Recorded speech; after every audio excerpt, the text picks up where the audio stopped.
Me es un gran placer extender una muy cordial bienvenida a todos mis hermanos y amigos que se están uniendo a esta transmisión sobre la unidad de la Iglesia y sus desafíos contemporáneos.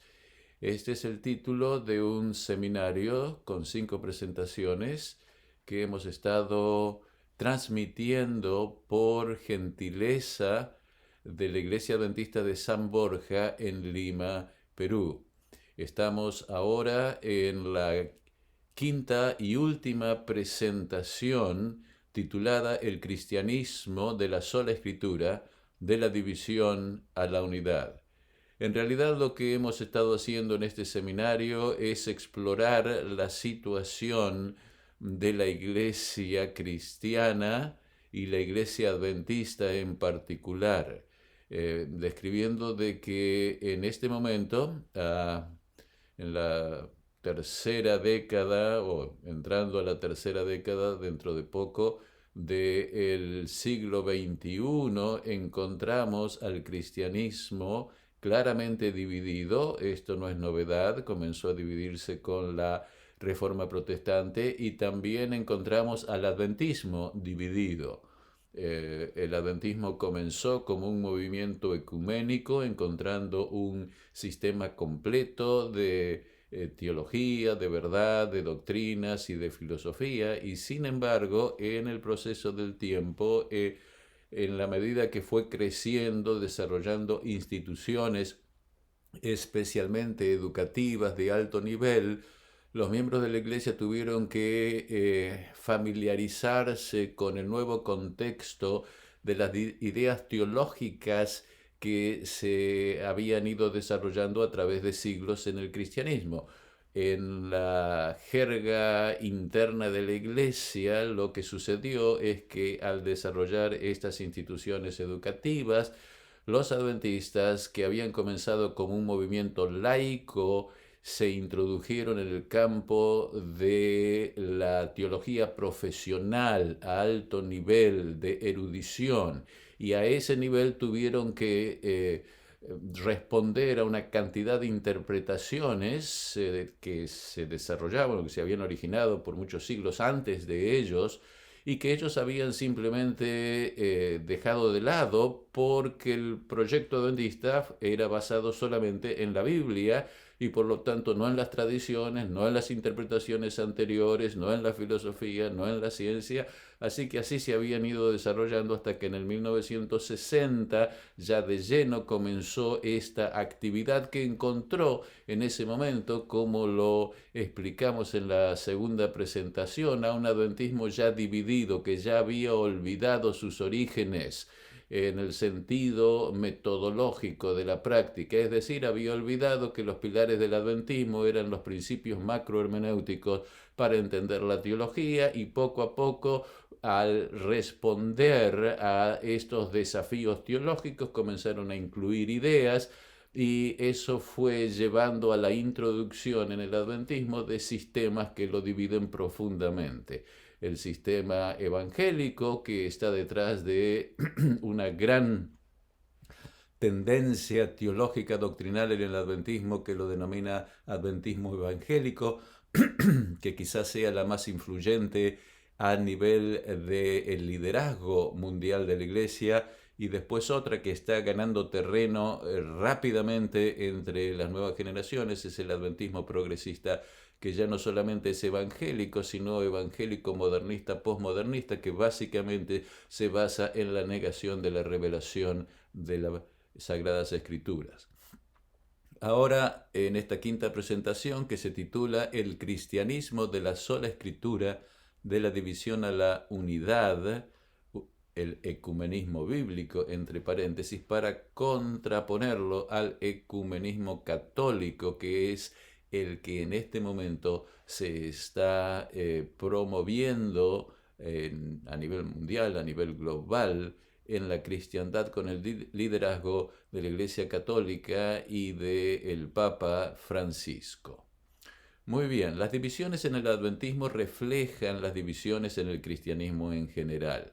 Es decir, en el cristianismo hay una división a partir del siglo XVIII, el siglo XIX, con el empiricismo que entra a transformar la mentalidad intelectual de Occidente, y entonces lo que pensaban como se había desarrollado originalmente la teología cristiana basada en la filosofía de Aristóteles, de Platón, de Agustín, de Aquino, se llaman la teología clásica, y allí es donde hay una división en el adventismo, porque esa teología clásica evangélica es la que está detrás de una tendencia muy fuerte en el adventismo, del adventismo evangélico, que básicamente sigue el programa teológico, el sistema teológico general originado por Calvino y Lutero.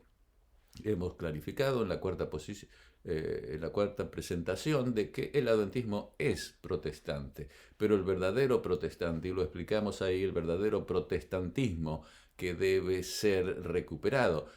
Y esto claramente se ve al nivel ecuménico, porque en esta primera parte del siglo XXI claramente se ve a los líderes evangélicos conservadores cruzar el abismo y entrar en unidad, buscar unidad global bajo la dirección y el liderazgo del Papa. Y por otro lado está la teología moderna, que se expresa en el adventismo progresista, en el cual la evolución y el panenteísmo y el empiricismo y el cientificismo determina que todo lo que traemos al desarrollo de la teología sea básicamente una cultura humana y no una revelación sobrenatural.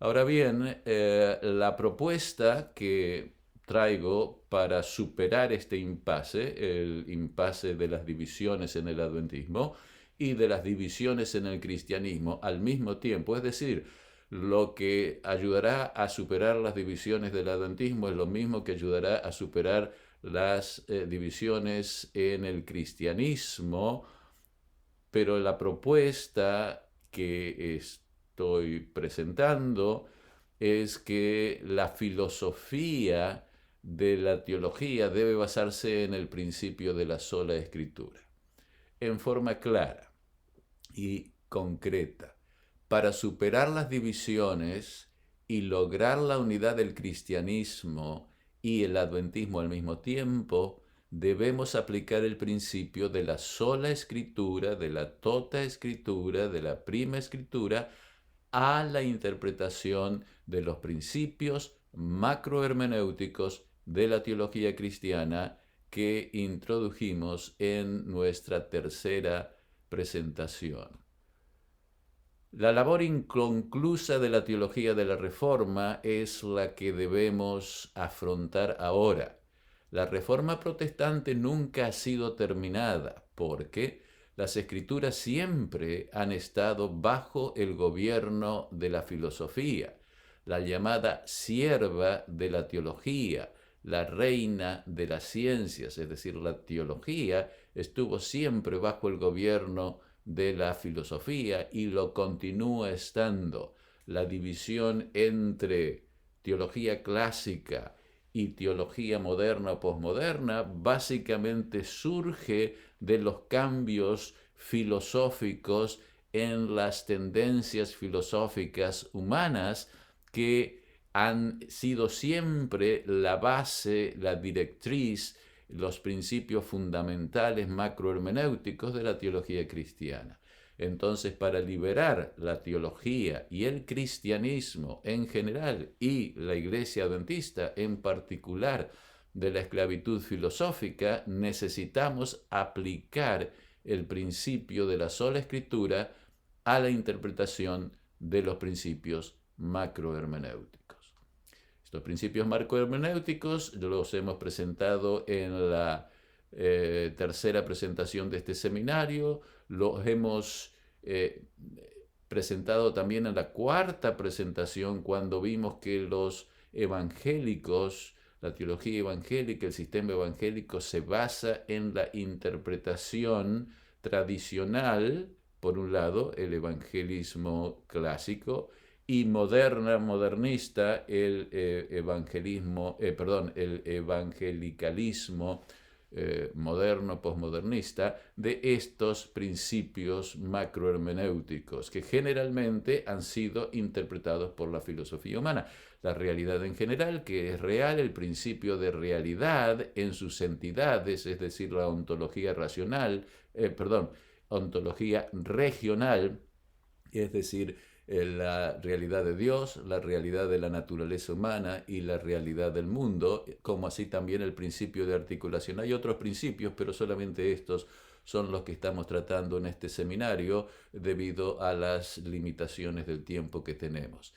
Vayamos un poquito a la historia del adventismo. El gran chasco condujo a un descubrimiento revolucionario que colisionó con toda la tradición cristiana. En el año 1844, la profecía señalaba a un evento histórico en el cielo que estaba conectado con el evento en la tierra, el juicio investigador. Los pioneros de la Iglesia Adventista del Séptimo Día, en aquel entonces, esos primeros 5 años formativos después de 1844, entendieron la realidad última como temporal, implícitamente la entendieron como temporal e histórica, que tiene lugar tanto en la tierra, historia en la tierra, como historia en el cielo, coordinadas. El cielo era un lugar histórico para ellos, la realidad en general para ellos era temporal. Ahora hemos hecho referencia a esa dicotomía fundamental al principio más generalizado de todo pensamiento, es decir, esa interpretación del ser en general en nuestra cuarta presentación, señalando que ha sido interpretada en la filosofía como atemporalidad, la filosofía clásica, y como temporalidad en la filosofía contemporánea. Al hacer mi doctorado en el seminario, que referí en la primera presentación, comencé a comprender las consecuencias enormes de este problema aparentemente irrelevante.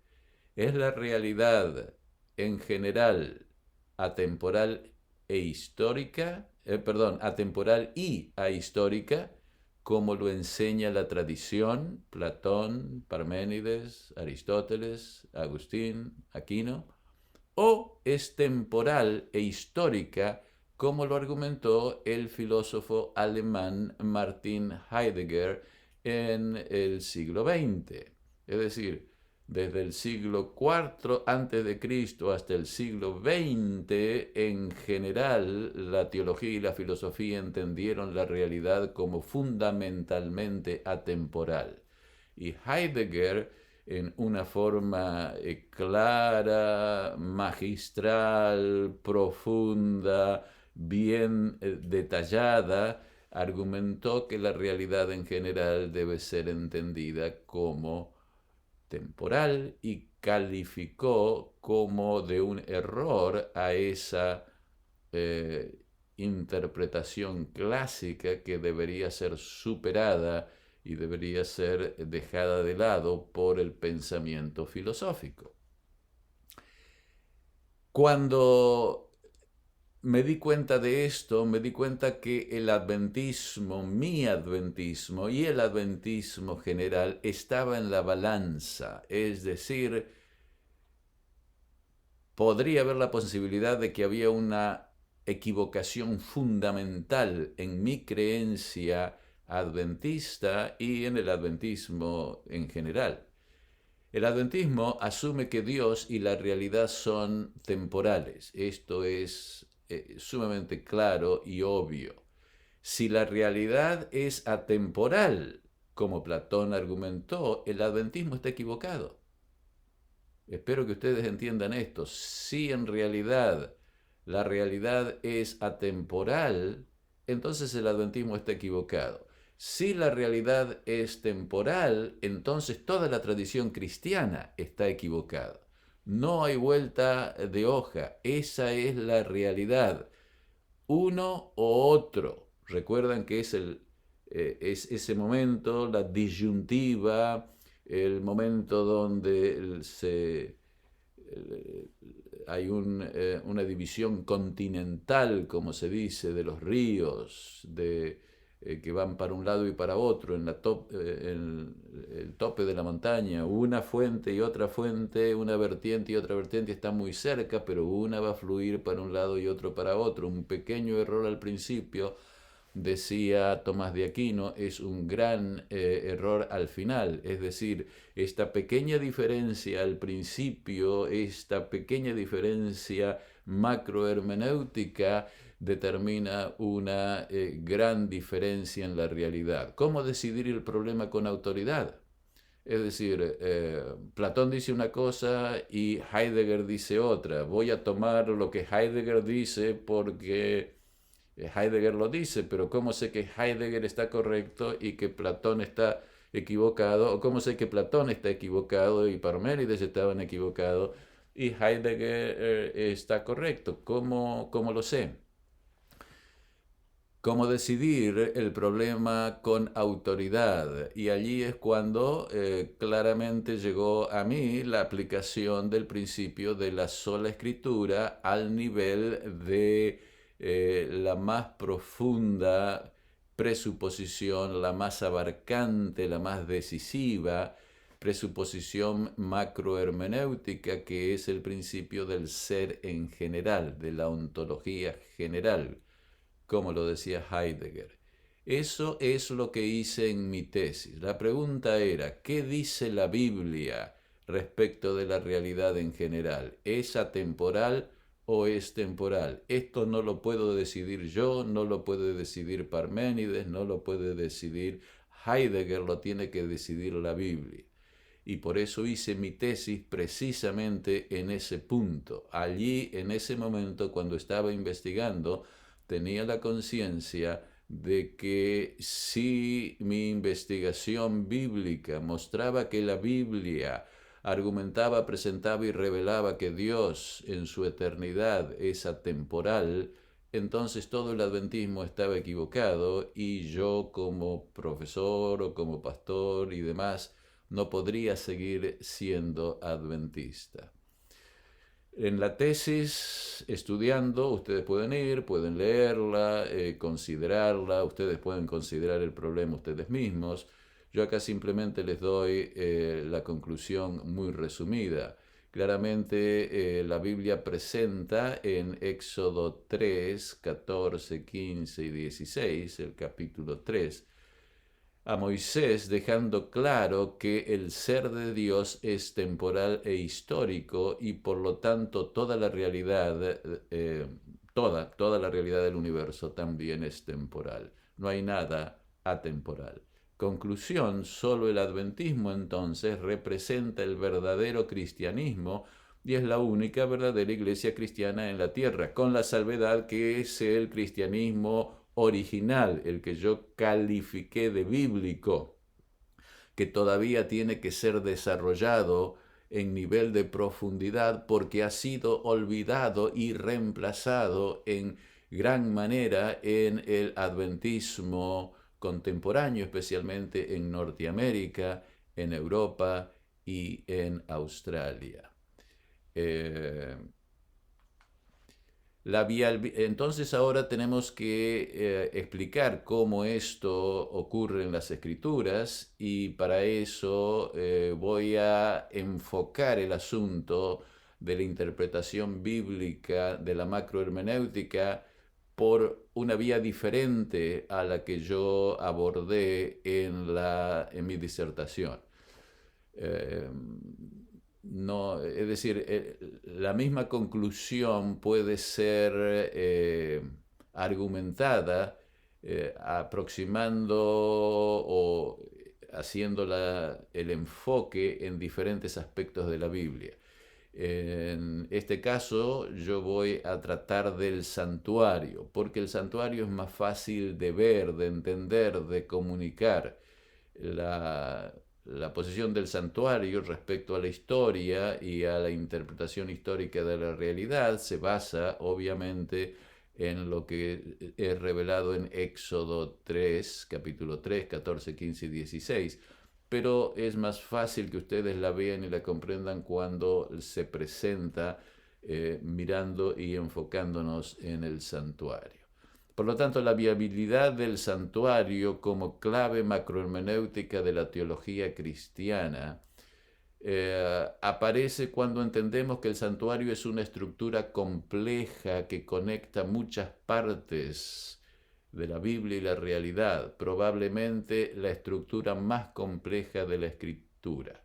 Es decir, cuando vamos a la Biblia encontramos muchas cosas, podemos encontrar a Cristo, podemos encontrar a Dios, podemos hablar de la Trinidad, podemos hablar de la profecía, pero cuando encontramos el santuario y nos enfocamos en el santuario, que es una cosa que la teología cristiana y evangélica no ha hecho, ¿por qué no lo ha hecho? Porque si ellos piensan de que la realidad es atemporal, obviamente el santuario que es temporal no puede ser una estructura ontológica, pero el santuario se presenta en la Biblia en la base de Éxodo 3, 14, 15 y 16, pero es en sí una estructura muy compleja. Eso queda claro por las varias porciones extensas de la Biblia en el Antiguo Testamento y en el Nuevo Testamento para eh, referirnos a este asunto, y se ve que es muy compleja. Es decir, el santuario en sí tiene muchas partes, y además de tener partes, el santuario en sí tiene muchas actividades que están relacionadas con el santuario, y además muchas de esas actividades están relacionadas con la historia bajo la estructura de la tipología, es decir, el Antiguo Testamento se relaciona con un santuario terrenal que es un tipo del antitipo que está en el cielo. Claro, quien no conoce esto de tipo y antitipo tendrá que ir y estudiar un poco acerca de eso, no tengo tiempo de explicar lo que eso es.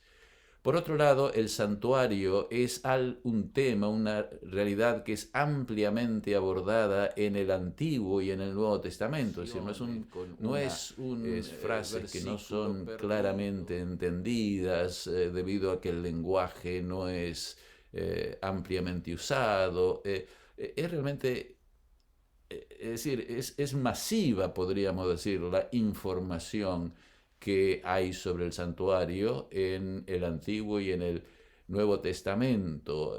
Y es más, los mismos autores bíblicos utilizan el santuario como un elemento fundamental para interpretar las acciones de Dios. Además, nosotros como adventistas en forma particular, quienes creemos en la hermana White, pero esto como un pie de página, tenemos el testimonio y la utilización de Elena de White.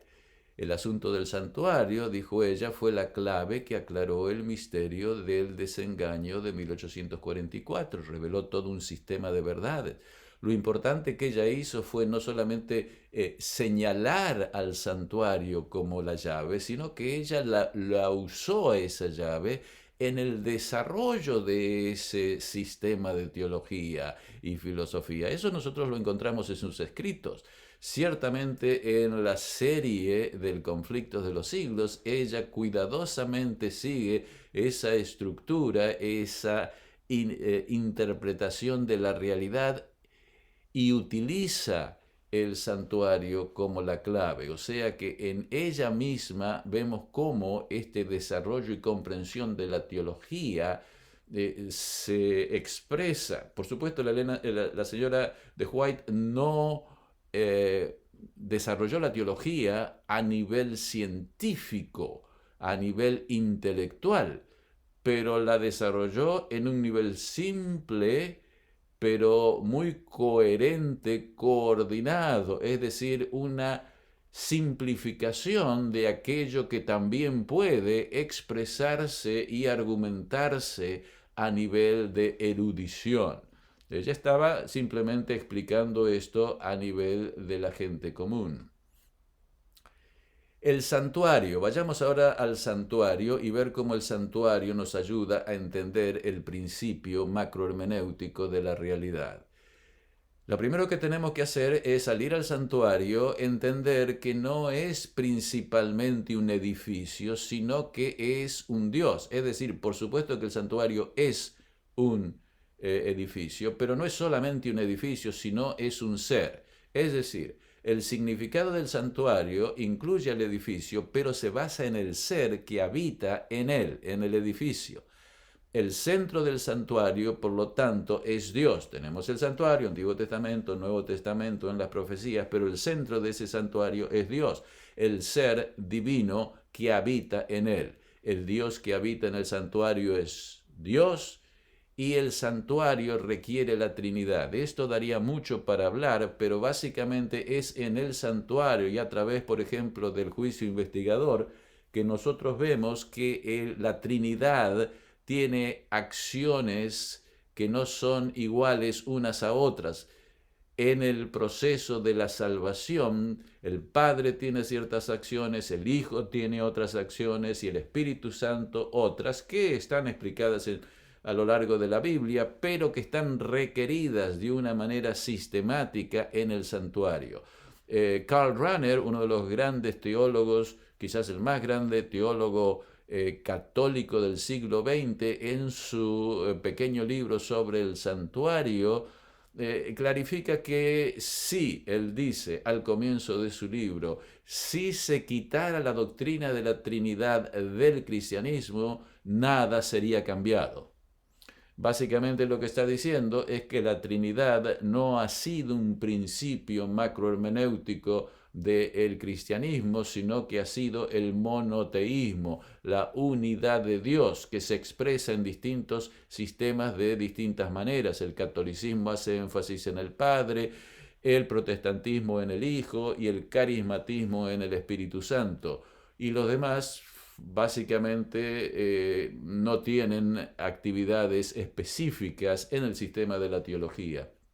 No así en el sistema bíblico y en el sistema adventista. Siguiendo con el santuario. El santuario, por lo tanto, es la morada del ser. El Dios de las Escrituras habita en un edificio en el espacio y el tiempo. A diferencia de la interpretación griega, el Dios del cristianismo tradicional no puede habitar en un edificio porque interpreta a Dios como un ser sin tiempo y sin espacio. La exégesis hermenéutica nos dice que el cristianismo tradicional considera que el santuario es solo una metáfora, es decir, cuando se hace exégesis hermenéutica se aplican los principios microhermenéuticos, mesohermenéuticos y macrohermenéuticos. Entonces, si hacemos una exégesis hermenéutica, estamos asumiendo en la teología cristiana en general que Dios es atemporal, y si Dios es atemporal, entonces ese santuario no puede ser la habitación de Dios. Por lo tanto, el santuario, cuando dice que Dios habita en él, es en su significación teológica, solo una metáfora, una figura del lenguaje, pero no algo real. Es decir, Dios no habita realmente en ese edificio. Moisés, por el contrario, expresa que el santuario revela la naturaleza temporal e histórica de Dios. Es decir, el Dios de las Escrituras no está limitado por el espacio y el tiempo, pero es compatible con ellos de tal manera que el santuario no lo puede contener y al mismo tiempo lo contiene. Es decir, Dios habita realmente en ese edificio o en el edificio del cielo, que será más grande, será más lindo, pero todavía es limitado. Y sin embargo, el que Él habite realmente en ese lugar no lo limita. Las implicaciones teológicas de la historicidad temporal de Dios. En primer lugar, si en lugar de asumir con la teología y filosofía clásica y la teología y la filosofía contemporánea panenteísta de que Dios es básicamente atemporal, y asumimos que Dios es temporal e histórico, Dios puede entonces revelarse cognitivamente en el espacio y en el tiempo de forma directa, no indirecta como lo refería Agustín. ¿Se acuerdan que en la presentación cuarta, la presentación anterior, leíamos un párrafo de Agustín en el cual él decía de que lo que Dios dice, lo dice sin tiempo y nosotros lo tenemos que entender en tiempo. Hay una traducción de lo atemporal a lo temporal y de lo temporal a lo atemporal, es decir, Dios tiene que traducir lo atemporal a lo temporal y nosotros tenemos que, para entender la verdad de Dios, hacerlo a la inversa, para ver qué es aquello atemporal que en realidad es la verdad que existe desde toda la eternidad sin cambio alguno, simultáneamente en Dios. La escritura es la palabra de Dios, sin embargo, de esta manera directamente, es decir, Dios es capaz de hablar el idioma inglés, el idioma griego, el idioma castellano, en su secuencia, y por lo tanto puede hablar directamente con los seres creados y puede hablar directamente con los profetas. Por lo tanto, la escritura es la palabra de Dios para el hombre y la fuente autoritativa de la teología, es decir, que esta presuposición tiene una influencia, un peso enorme en la comprensión de los datos teológicos revelados. Además, cuando uno afirma la historicidad de Dios, se establece la continuidad y la armonía interna del Antiguo y Nuevo Testamento. Es decir, toda la revelación de Dios, desde el Génesis al Apocalipsis, es una continuidad armoniosa de actividades de Dios en los cuales no hay contradicciones, sino que hay ampliaciones armoniosas de las actividades y revelaciones anteriores que Dios ha dado en tiempos anteriores en la historia, de tal manera que todo lo nuevo trae elementos diferentes, pero siempre armoniosos con lo previamente explicado, revelado y actuado por Dios, el Dios de la Trinidad. Los actos históricos de Dios en Cristo se convierten en el centro de la teología del Antiguo Testamento y del Nuevo Testamento, tanto sistemática como práctica. Es decir, a través de toda esa historia vemos cómo Cristo está actuando la salvación en realidad. Dado que los actos históricos de Dios son salvíficos, entendemos que la expiación es un proceso histórico. Esto es un asunto tremendamente revolucionario que los adventistas tenemos. La salvación no es entendida históricamente por los católicos y no es entendida históricamente por los protestantes. Los católicos lo hacen con un acto, el acto de el milagro del pan y del vino, el milagro del sacramento, y los protestantes lo hacen en relación a la cruz y la justificación. Pero es solamente un acto. Dios hace un acto y ese acto salva. Mientras que para el Antiguo Testamento y el Nuevo Testamento, y consiguientemente para los adventistas, es un proceso histórico.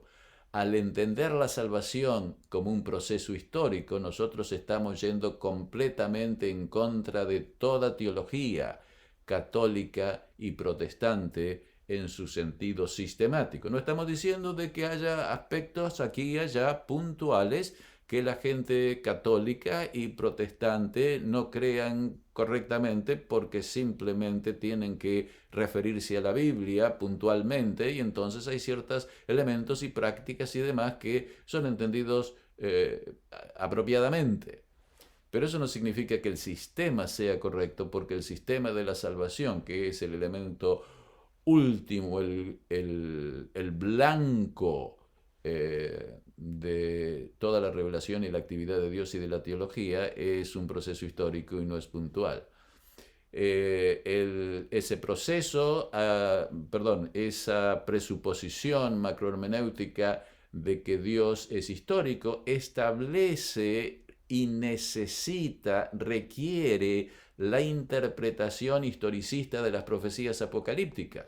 Es decir, hubo un tiempo en que los protestantes tenían la interpretación historicista de las profecías apocalípticas, pero poco a poco, por una cantidad de causas que no es este el momento de explicarlas, y otros de mis colegas han explicado con muchísimo mayor detalle, los protestantes han claudicado y ya no interpretan las profecías apocalipsis de una manera historicista.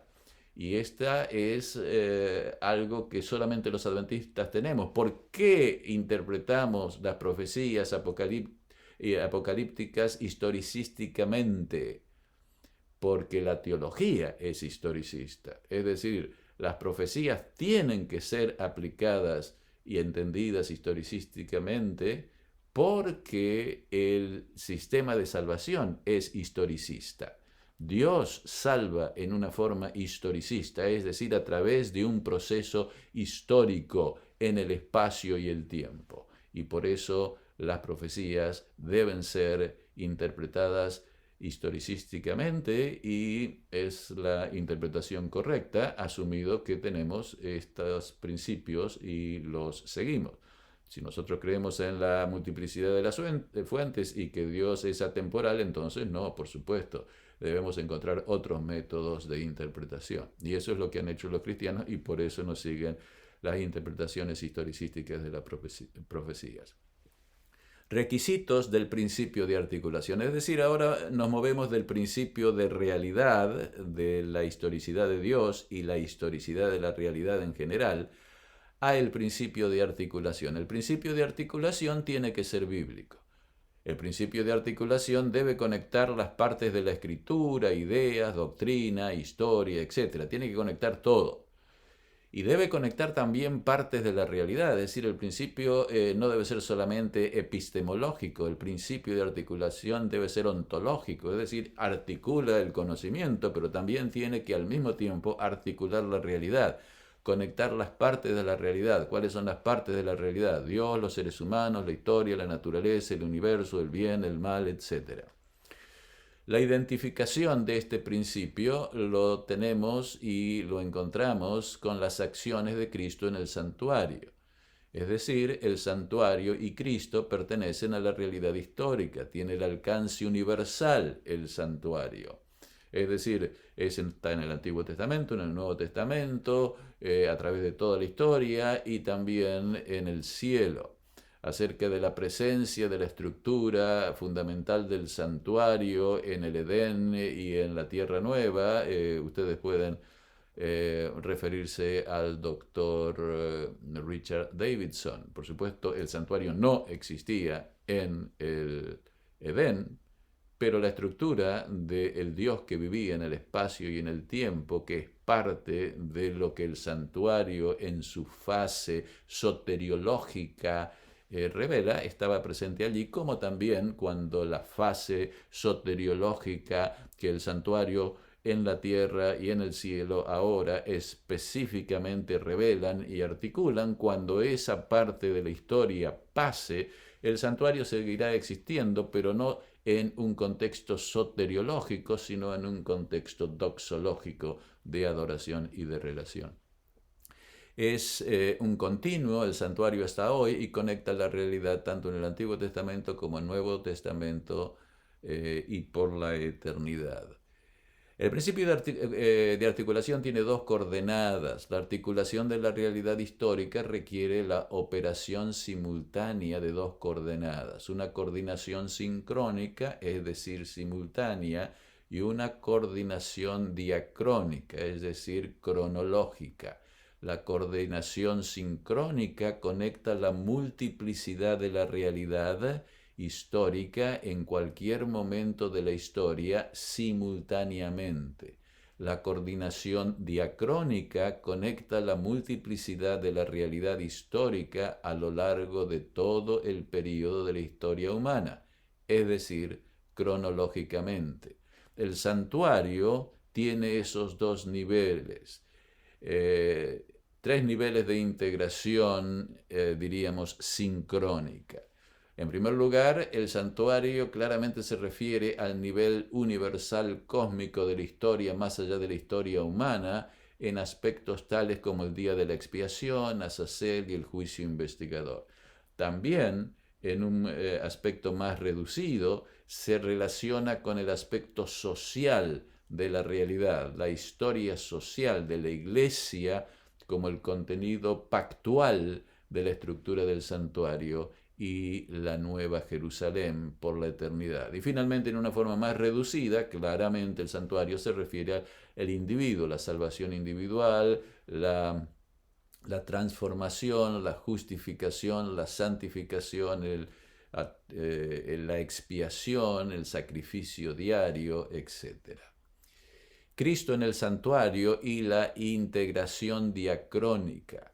Las profecías apocalípticas de Daniel y Apocalipsis en su interpretación histórica forman parte de esa integración diacrónica. Es decir, cuando estamos hablando del santuario no estamos hablando solamente de las partes exegéticas en las cuales el santuario específicamente está siendo mencionado, explicado o utilizado, sino que también incluyen claramente las profecías apocalípticas que siempre están centradas en el proceso de la redención que ocurre en su base a partir del santuario, de acuerdo con la Biblia, ya sea al nivel del Antiguo Testamento en el santuario de Israel o a partir del Nuevo Testamento después de la muerte de Cristo, como parte de esa historia basada en el santuario celestial. Estas profecías historicistas de Daniel y Apocalipsis conectan históricamente los grandes actos redentores de Cristo en el contexto del santuario y por supuesto es el centro de toda la historia bíblica. Acá vemos el principio de articulación en un diagrama. Vemos la visualización de las coordenadas sincrónicas y diacrónicas. La sincrónica es la vertical y la diacrónica es la horizontal, y tenemos el nivel cósmico, nivel y social, y después tenemos el nivel diacrónico con acciones no repetitivas sino únicas. El nivel vertical tiene acciones que son repetitivas, porque hay elementos que siempre tienen lugar en la relación de Dios a nivel cósmico, nivel social y nivel individual, pero luego hay acciones únicas que van desarrollándose y el pensador sistemático y exegético siempre tiene que tener a estas dos coordenadas claramente en la mente cuando se analiza cualquier texto de la Biblia, se interpreta cualquier texto de la Biblia, cualquier doctrina, etc. El principio de articulación, por lo tanto, tiene ciertos componentes estructurales que voy a simplemente, rápidamente mencionar. El principio de articulación se basa en Cristo y la estructura del cual es el santuario pacto. Es decir, no es solamente el santuario, no es solamente el pacto, sino que es el santuario y el pacto. Esto daría mucho por explicar, pero ahora simplemente lo estoy puntualizando. Luego viene la expiación entendida como un proceso histórico. Esa expiación con proceso histórico tiene lugar dentro de la estructura. La justificación tiene lugar como un proceso histórico dentro de la estructura santuario-pacto. La santificación también, la espiritualidad también, la segunda venida también, todo es una expiación, tiene que ver con la expiación como un proceso histórico dentro de la estructura santuario y práctico, santuario y pacto, perdón. Dentro de ese proceso de expiación histórica hay un centro, diríamos, puntual y un centro extendido a través de todo el proceso. El centro puntual es el fundamento de todo el proceso histórico y ese es el acto de la cruz.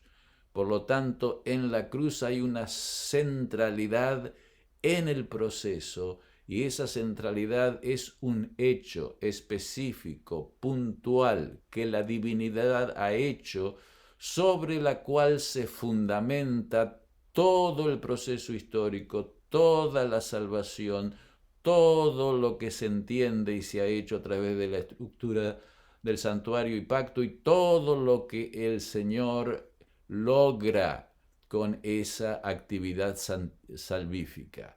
Si en ese momento, ese acto, que es puntual por la divinidad, con las limitaciones de espacio y tiempo, hecho por Dios en la cruz, pero en el nivel de la incertidumbre y del riesgo humano, Cristo hubiera pecado o no hubiera muerto, no habría llegado a ser causa de nuestra salvación, y todos aquellos que habían sido salvados o perdonados no podrían llegar a formar parte de la eternidad, como así también de ahí en adelante nadie podría haber sido salvo.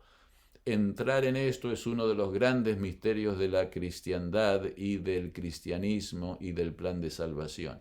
Pero también hay una centralidad de Cristo. Esa centralidad de Cristo es cronológica, es histórica, depende de la centralidad de lo que Cristo hace en la cruz. Pero la articulación del todo se hace no a partir de la cruz. La cruz fundamenta el todo, pero la articulación del todo está hecho por las actividades históricas, todas de Cristo, del pasado, del presente y del futuro, de tal manera que el proceso del juicio investigador, por ejemplo, es parte de ese proceso histórico de la salvación, cuya centralidad es Cristo. La predestinación, la centralidad es Cristo. La providencia, es decir, la estrategia histórica de Cristo al ser el rey y el articulador de todo lo que pasa en nuestras vidas, en la iglesia y en la historia, la centralidad siempre es Cristo.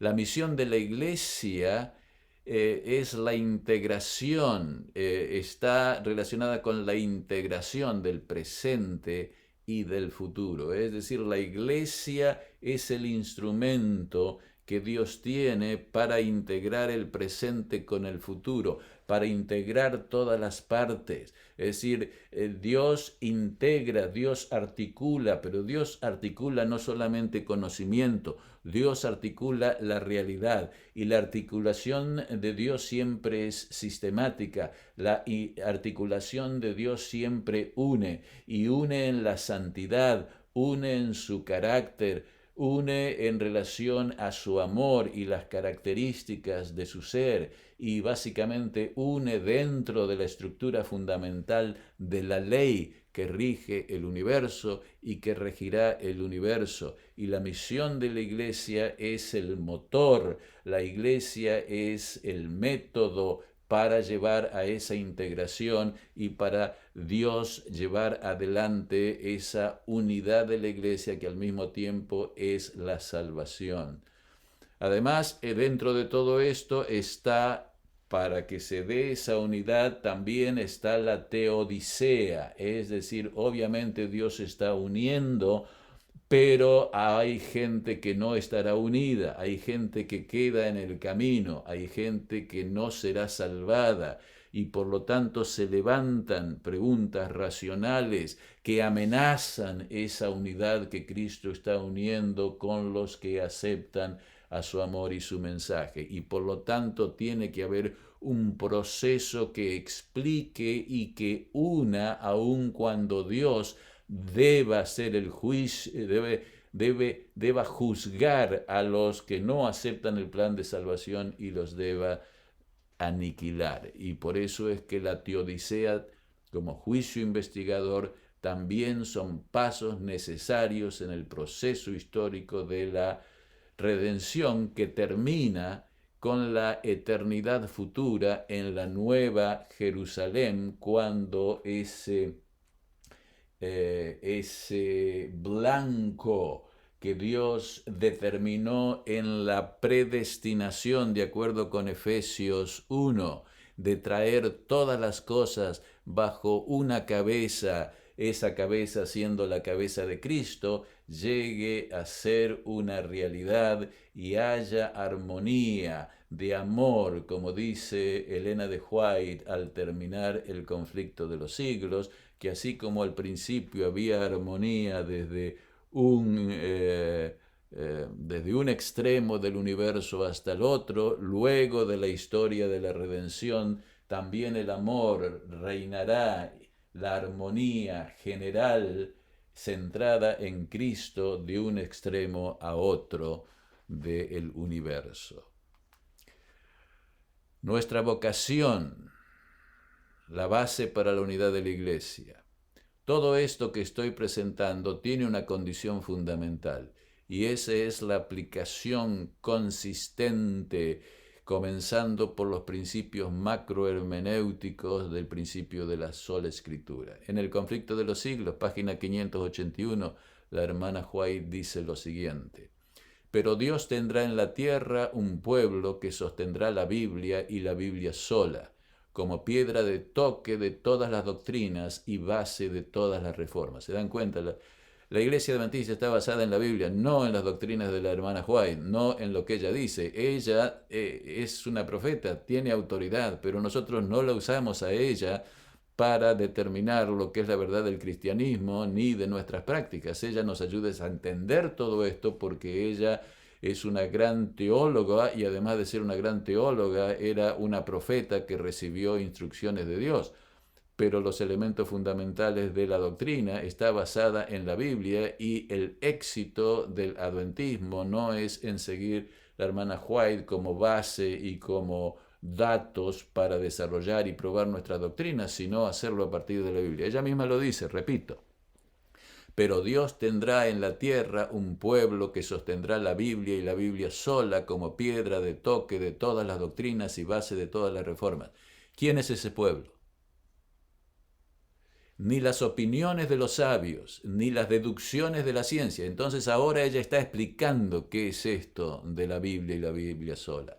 Ni las opiniones de los sabios, ni las deducciones de la ciencia, ni los credos o decisiones de los concilios tan numerosos y discordantes como lo son las iglesias que representan, ni la voz de las mayorías, nada de esto, ni en conjunto ni en parte, debe ser considerado como evidencia en favor o en contra de cualquier punto de fe religiosa. Antes de aceptar cualquier doctrina o precepto, debemos cerciorarnos de si lo autoriza un categórico "así dice Jehová". Aquí tenemos una predicción. Al final del tiempo va a existir ese pueblo. ¿Cuál es ese pueblo? ¿Es el catolicismo? No. ¿Es el protestantismo? No. Ese pueblo puede solamente ser el adventismo, y no todo el adventismo, porque el adventismo evangélico no sostiene la sola escritura, y el protestantismo o el adventismo progresista no lo sostiene. Entonces tiene que haber una revolución interna a nivel de nuestras universidades, a nivel de nuestros seminarios, al nivel de nuestros estudiantes de teología, que comiencen a estudiar en profundidad este sistema de teología que se basa en la Biblia sola, como piedra de toque de todas las doctrinas, de todas las reformas, como la base de la filosofía, de los principios y la interpretación de los principios macrohermenéuticos.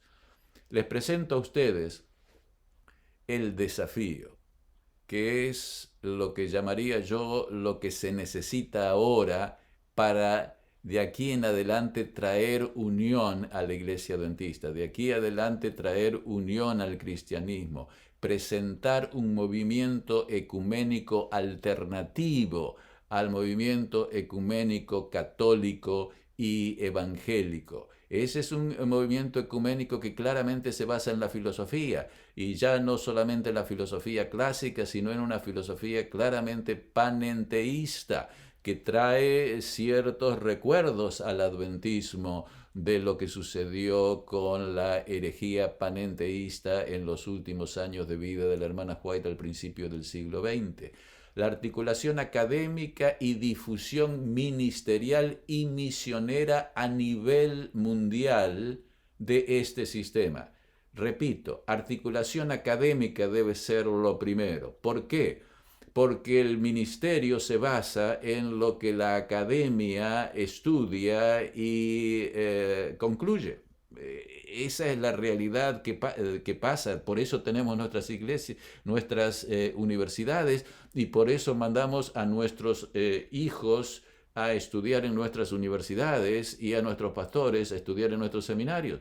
Por lo tanto, tiene que haber una articulación académica, tiene que haber una revolución a nivel académico, profesores, dirigentes y alumnos en nuestras universidades. Es decir, el centro de la lucha está en nuestras instituciones. Me acuerdo que cuando era joven decía, el frente de batalla no está acá en el colegio, sino que tenemos que ir y hacer obra misionera. Eso era un error en aquel entonces. El centro de la batalla está en nuestras instituciones académicas y educacionales, porque el diablo ha traído el contraataque a nuestras instituciones, y es ahí donde debe batallarse cuerpo a cuerpo, a nivel profundo, intelectual, con convicción inquebrantable de que la Biblia es la única que tiene la autoridad, y ser obedientes hasta la muerte en aspectos de doctrina y en aspectos de práctica.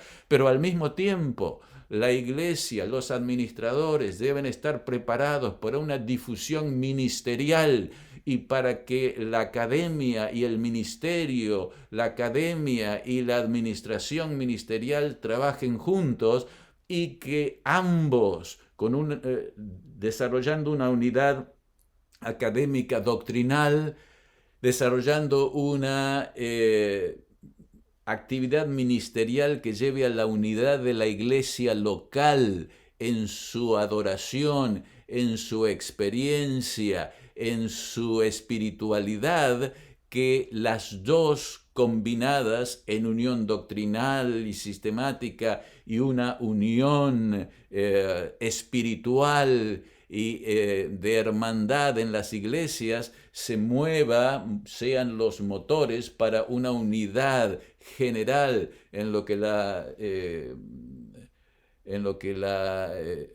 Conferencia General está denominando sí, compromiso total, total involvement, lo dicen ellos. Esto es lo que debemos hacer. ¿Y cómo lo haremos? Estos son los pasos. Debemos seguir y estar completamente comprometidos con los principios de la sola y tota Escritura, y aplicarlo entonces a los principios macrohermenéuticos, es decir, es ver cómo los pilares del adventismo proporcionan los elementos filosóficos fundamentales a partir de la Biblia para interpretar los principios macrohermenéuticos, que luego se aplicarán al sistema completo, armonioso de teología y filosofía. Ese sistema debe desarrollarse. Los hermanos van a empezar a entender esto cuando el sistema esté claramente articulado y comience a ser visto y ser predicado y ser experimentado por pastores, por dirigentes, por gente en nuestros canales de televisión, en las series evangelísticas, en la visitación y en las predicaciones. Y luego el que se desarrollen paradigmas ministeriales, educativos y misioneros que expresen y estén fundamentados en este sistema armonioso de teología y filosofía, para que llegue a la iglesia, a los pastores, a la gente fuera de la iglesia, a los intelectuales, a los que no son intelectuales, a los que no tienen educación, y que la organización de la iglesia se expanda para expresar las verdades adventistas como una alternativa al ecumenismo global. Seremos llamados a testificar a nivel ecuménico, y cuando lleguemos a ese punto tenemos que tener una posición clara, coherente, de tal manera que lo que digamos esté respaldado por la experiencia de la iglesia, por las doctrinas de la iglesia, por los pilares de la iglesia y sobre todo por el principio de la sola y tota escritura. Que el Señor los bendiga ricamente. Aquellos de ustedes que están en el comienzo de su vida, que son los estudiantes, que están buscando por respuestas, hay una gran obra que hacer y esa obra empieza ahora, empieza en las iglesias, empieza especialmente en nuestras instituciones educativas, especialmente en nuestros seminarios, y todos aquellos dedicados profesores y todos aquellos dedicados estudiantes serán utilizados por Dios para llevar este mensaje, el mensaje bíblico, a todo el mundo y apresurar su venida. Terminemos con una palabra de oración. Padre nuestro que estás en los cielos, gracias por tu amor, gracias por tu misericordia, gracias por tu sacrificio, gracias por tu ministerio, gracias por tus promesas, gracias porque pronto estás volviendo para terminar con el plan de salvación y para llevarnos a vivir para siempre contigo. Perdona nuestros pecados, perdona nuestras faltas, perdona nuestros pecados individuales y perdona nuestros pecados como iglesia. Ayúdanos a concentrar, a estar unidos, a poder estar unidos personalmente unos con otros, a que no haya disensiones futiles que nos estén separando, pero que sobre todo nos podamos concentrar en la actividad de encontrar esa verdad y testificar de esa verdad que ha de darnos esa unidad en el Espíritu, y que esa unidad en el Espíritu pueda darte la oportunidad de cumplir con la promesa de enviar la lluvia tardía para que todo esto sea algo que tú haces y que no lo hagamos nosotros, sino que podamos ser utilizados como tus instrumentos en esta obra que tú has predestinado, que tú has anticipado, que has de hacer para la salvación de miles, y te imploramos que nos ayudes a estar preparados para aquel día glorioso que esperamos con ansia, en el nombre de Jesús. Amén.